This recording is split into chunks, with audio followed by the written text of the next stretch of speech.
said that you had potentially an arteriovenous malformation, an AVM. How did that diagnosis change? After they had done an MRI and found what they thought was the abnormality, they still didn't have a specific, this is what caused, to not have feeling on your left side, to be dizzy, all of that. They still didn't have the reason. So they checked for a hole in the heart, which there was none. They did the tests on the lupus, the double-strand DNA, and is it RA factor? Yeah, rheumatoid factor. Rheumatoid factor, and those were all negative. Then they did an angiogram.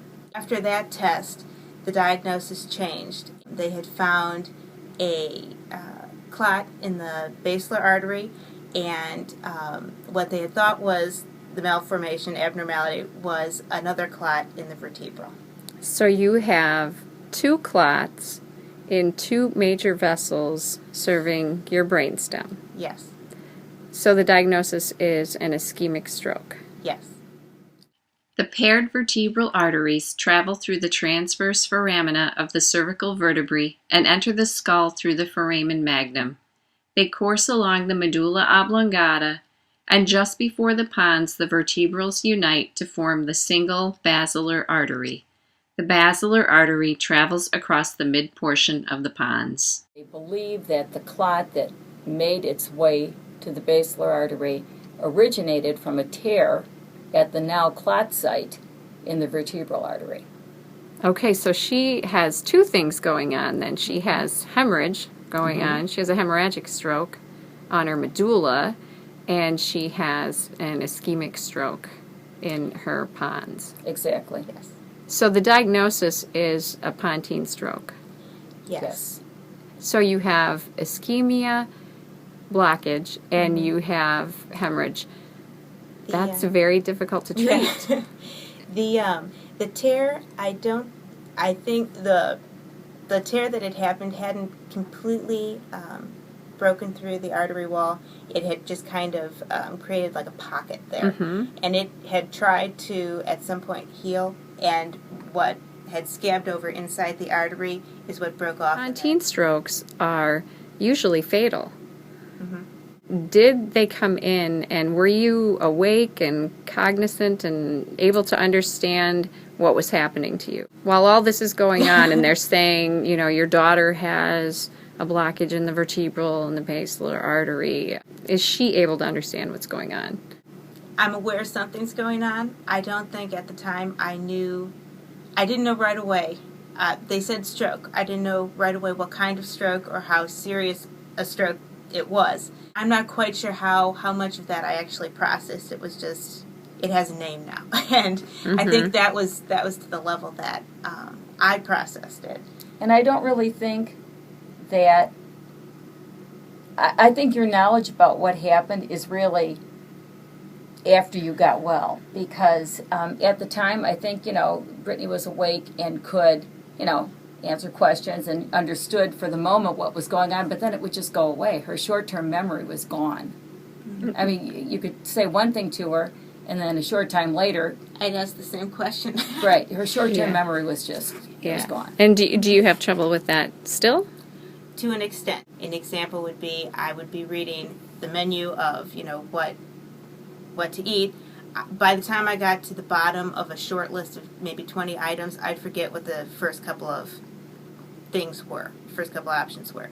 Now it's not to that extent anymore. But you've noticed an improvement, though. Yes. So, pretty dramatic improvement, would you say? I think. Considering. With tons of therapy for sure, because we worked on memory games Constantly. And I think that you have, the most appropriate occupation for exercising your brain, so that's on your side too. Yes. The more you're reading and investigating things. I had a friend who had a brainstem stroke, and he passed away. He was 49. The outlook is just very, very poor. So let me tell you, I think you're an absolute miracle sitting in front of me here. And one of the things I think that was definitely on your side is your young age. So, are there any lingering effects from the stroke that you still experience, and are they getting better? Yes, and yes, they are getting better. Some things continue to improve. Some things improve only in little improvements. Coming out of the stroke was short-term memory, not being able to remember things, and that affects when you are reading a book. Knowledge that is in the beginning of the story, if you can't remember that for later on, the story loses some of its meaning. It's very hard to focus. So that short-term memory was also tied to focus. Long-term memory, the farther I get away from the stroke, the better I'm able to pinpoint this. There's about a 5-year gap that I don't remember. 2 years prior to the stroke and the 2 years after the stroke.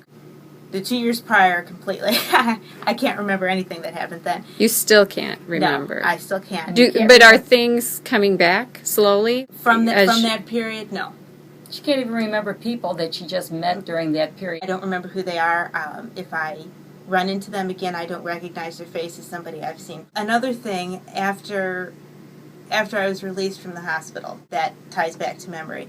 Each thing you experience, each memory you have, colors every memory after that, because that gives you some kind of perspective on everything from that point forward. And when you lose a chunk of that memory, those influences from those memories are no longer with you. So your perspective on something might have once been this, but because you no longer remember what gave you that perspective, your perspective has changed.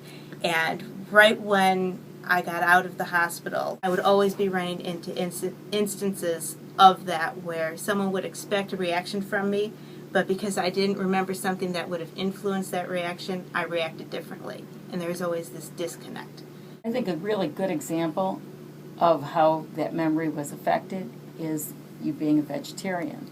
Yes. I remember one a nurse in the hospital asking me why I was a vegetarian, and I couldn't remember why.